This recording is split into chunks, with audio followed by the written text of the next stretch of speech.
Hey y'all, this is where wisdom meets wit and wild stories.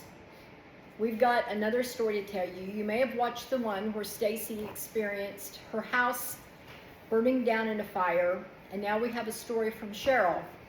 And we want to share some more of our life with you and the seriousness of some things that we've come through this past year. And that's why we're kind of going down this trail right now, to just let you know that we experience life like everyone else does, but we want to share how we've gotten through it, with one another and with laughter and just making memories.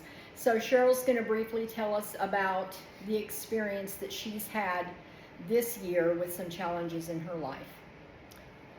I've always been very healthy, and about 10 years ago went chemical free in my home, and I thought I was eating fairly well, but I know now that I really wasn't. But in February I was diagnosed with inflammatory breast cancer, and due to my choices on not wanting to do traditional Western medicine protocol,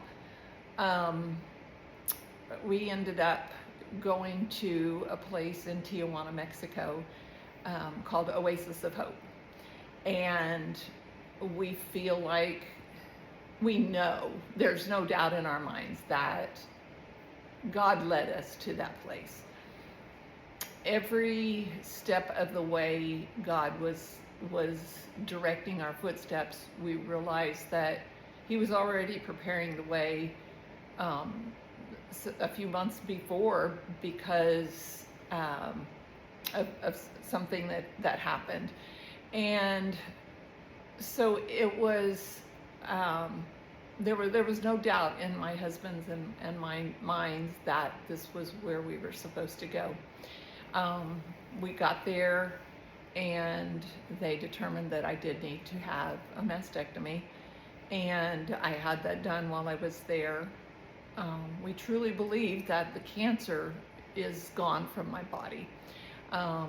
The recovery from that has been quite a struggle, because I developed shingles all through my incision area and all around my side, and it lasted for about 10 weeks. And so that has been a real struggle because of just having to deal with that. And I've said over and over again, I don't even know what normal recovery from a major surgery looks like, because it's just been one thing after another, it seems like.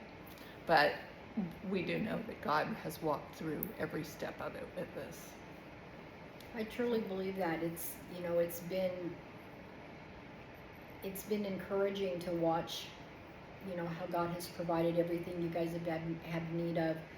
And it's difficult aging, facing things that you've not had to face before, and fighting battles. But when you have, obviously the Lord first, but when you have friends that you can reach out to at any time, day or night, and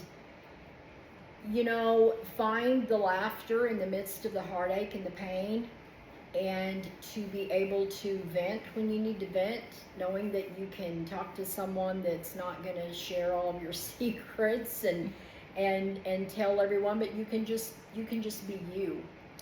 And I hope and pray that each and every one of you out there has someone like that in your life, because it's vitally important to be able to know that there are people that you can just be you with and still be loved. Well, can I tell one funny? I guess. So here's what we've learned through Cheryl's experience. Your right breast contains your OCD.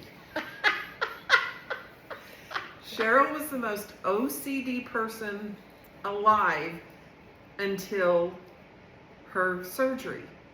And then she went a week without making her bed. And So I we- didn't have a problem with that. That's where the problem came in, because I didn't have a problem with it. So we put 2 and 2 together, and so in case you need to know, OCD is in your right breast. Okay. And now it's gone. But some of it has returned. I'm not going to say I'm as OCD, but They didn't it's a just little, go deep enough. it's a little easier to walk away from things now than it used to be. Yay! That's a little bit of wisdom you might not have wanted to know. No, Hey, probably. Yeah, we just leave it all out there. Exactly. Yeah. Anyway, so thanks for watching. We'll be back soon. More wisdom, more wit, and more wild stories. Bye-bye.